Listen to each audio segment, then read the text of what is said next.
नमस्कार दोस्तों, हमारे चैनल शिव शक्ति में आप सभी का बहुत बहुत स्वागत है। आशा करते हैं कि आप सभी बहुत अच्छे होंगे और अपने अपने घरों में सुखी और समृद्ध होंगे। जैसा कि आप सभी को पता है कि एकादशी का दूसरा व्रत आने वाला है, जो कि फागुन मास के कृष्ण पक्ष की एकादशी है। इससे पहले जया एकादशी था और ये विजया एकादशी का व्रत है। वैसे तो दोस्तों साल में 24 एकादशियाँ पड़ती हैं, परंतु सभी एकादशियों में विजया एकादशी का अपना एक अलग महत्व है। विजया एकादशी का व्रत क्यों मनाया जाता है, इसका विधि विधान क्या है, तो चलिए आज के वीडियो में हम लोग इसी पर बात करेंगे। हिंदू धर्म में एकादशी तिथि को अत्यंत महत्वपूर्ण माना जाता है। धार्मिक मान्यताओं के अनुसार एकादशी का व्रत पालन करने और भगवान विष्णु की भक्ति से साधना करने से सभी की संपूर्ण इच्छाएं और मनोकामनाएं पूरी हो जाती हैं। विजया एकादशी का व्रत भगवान विष्णु की कृपा प्राप्त करने के उद्देश्य से किया जाता है। ये एकादशी दोस्तों हर वर्ष फाल्गुन मास की कृष्ण पक्ष की तिथि को मनाया जाता है। इसे फाल्गुनी कृष्ण एकादशी के नाम से भी जाना जाता है। धार्मिक जो मान्यताएं हैं उनके अनुसार इस व्रत के पालन से भगवान विष्णु सभी दुखों को दूर करते हैं, सुख समृद्धि और आशीर्वाद प्रदान करते हैं।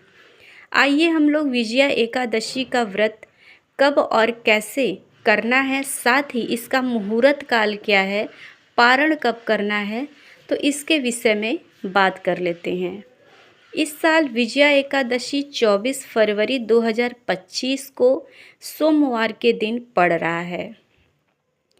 एकादशी तिथि की शुरुआत 23 फरवरी को दोपहर 1:55 से ही शुरू हो जाएगी और एकादशी तिथि का समापन 24 फरवरी को दोपहर 1:44 पर हो रहा है। इस व्रत में विजया एकादशी के व्रत में पारण का भी बहुत खास महत्व है। तो पारण कब करना है, तो 24 फरवरी के बाद जिस दिन आप व्रत रहें उसके अगले दिन 25 फरवरी को पारण का समय है सुबह 7:05 से 9:24 के बीच। इस समय आप पारण कर सकते हैं और इसकी समाप्ति हो रही है 12:47 पर दोपहर के समय। विजया एकादशी की पूजा विधि किस प्रकार है, तो इस दिन दोस्तों भगवान विष्णु की आराधना करनी चाहिए। तो सुबह प्रातःकाल उठकर स्नान आदि कर लीजिए, पूजा स्थल को अच्छी तरीके से गंगा जल से पवित्र कर लीजिए। इसके बाद भगवान विष्णु की मूर्ति या चित्र के समक्ष एक दीपक देसी घी का जरूर जलाइए। चंदन, फूल, तुलसी, फल, पत्र, धूप, दीप और फलों का उन्हें भोग लगाइए। भगवान विष्णु के मंत्रों का जाप करिए और पूजा पाठ के साथ ही भगवान विष्णु के एकादशी व्रत का पाठ ज़रूर करिए। इस विजया एकादशी के व्रत के नियम क्या हैं, किस प्रकार से हमें उपवास करना चाहिए, तो चलिए इसके बारे में बात कर लेते हैं।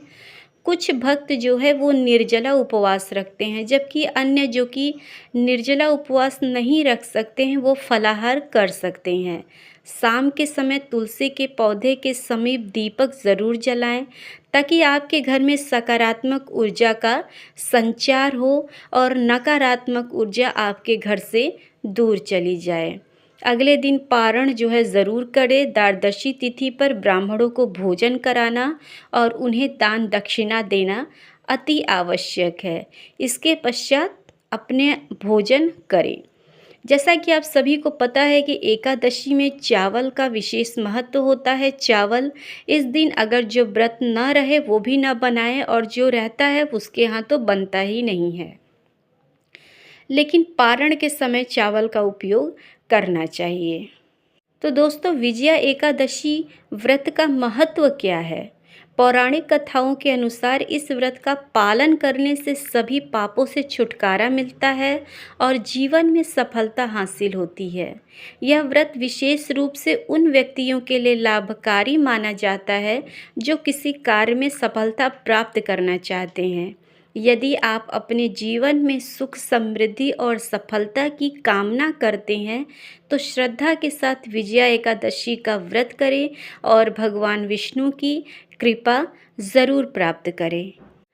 तो दोस्तों, विजया एकादशी की पौराणिक कथा ये है कि जब भगवान राम रूप में भगवान विष्णु धरती पर उपस्थित हुए या अवतार लिए, तो उस समय जब उनको वनवास हुआ और माता सीता भगवान राम के साथ और भाई लक्ष्मण के साथ बाहर निकली, उसके बाद जब उन्हें रावण जो है कि धोखे से अपने साथ अपहरण करके ले गया, उसके बाद जब भगवान राम सीता की खोज में निकले और सुग्रीव से उनकी मुलाकात हुई, उसके उपरांत वो समुद्र की तरफ आगे बढ़े रावण से युद्ध करने के लिए। जब सीता माता रावण के पास थी तो उस समय वो समुद्र को किस प्रकार से पार करते, तो इसलिए एक ऋषि थे जिनका नाम था ऋषि, जो कि वकदालंभ नाम के ऋषि थे। उन्होंने भगवान राम से कहा कि आप अपनी सेना के साथ पूरे विधि विधान से समुद्र देव की पूजा कीजिए, उसके उपरांत ही आप जो है कि समुद्र को पार कर सकते हैं। तो भगवान राम अपनी पूरी सेना के साथ फाल्गुनी मास के कृष्ण पक्ष की एकादशी के दिन उत्तम रूप से व्रत करते हैं और विजय की कामना करते हैं। इसके उपरांत ही भगवान राम ने विजय प्राप्त की। इसी एकादशी को विजया एकादशी के नाम से जाना जाता है और विजया एकादशी का व्रत का पालन करने से आप जो भी चीज़ें अपने जीवन में चाहते हैं वो आप अपने लिए विजय प्राप्त कर सकते हैं। तो दोस्तों, आज का वीडियो कैसा लगा ज़रूर बताइएगा। वीडियो अच्छी लगे तो वीडियो को लाइक, चैनल को सब्सक्राइब, कमेंट और शेयर ज़रूर करिएगा। इसके साथ ही अगर हमारे जानकारी से आपको कोई भी जानकारी या सुविधा मिली हो तो उसके लिए आप सभी लोगों का बहुत बहुत धन्यवाद। और आगे आने वाला वीडियो महाशिवरात्रि के लिए है, तो पूरा वीडियो ज़रूर देखिएगा और बहुत सारी चीज़ों की उसमें जानकारी दी जाने वाली है। तो अपना कीमती समय देने के लिए आप सभी लोगों का बहुत बहुत धन्यवाद। नमस्कार। नमस्कार दोस्तों।